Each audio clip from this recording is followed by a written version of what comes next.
ان انت تكتب الحاجة مثلا باللون الازرق وبعد كده يجي المدرس يصححها باللون الاحمر، دي حركة مصرية قديمة. والله ان دول كانوا بشر يا جماعة بيعملوا حضارتهم، وكان في ناس بتتدرب على الكتابة وبتصحح الكتابة وبتغلط في الكتابة وكلام كتير جدا. اللوحة اللي ورايا دي او الجدارية اللي ورايا دي بتوضح الكلام اللي انا بقوله، بمعنى ان العمل كان بيتم على اكتر من مرحلة.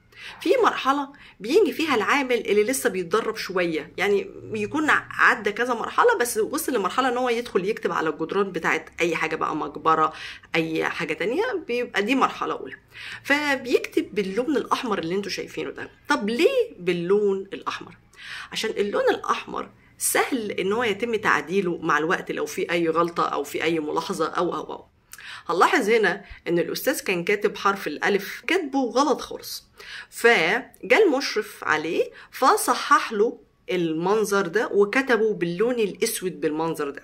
معنى ذلك ان اللون الاسود هو ده النموذج النهائي للحرف ده، يعني مش هيجروا عليه اي تعديلات، لان اللون الاسود صعب ان انت تشيله او تعدل عليه، لكن اللون الاحمر بالشكل ده واضح ان انت تقدر تشيله او تعدل عليه سهل. هنا هنلاحظ ان حرف الواو هنا لا، الراجل كان كاتبه مظبوط، فبالتالي يعني التعديل على الاسود ليه مش قوي. وهنا كمان نفس الحكايه، وهنا وهنا وهنا. فده شغل يدل على ان المصريين القدماء كانوا ناس نضاف قوي ومنظمين قوي وحلوين قوي.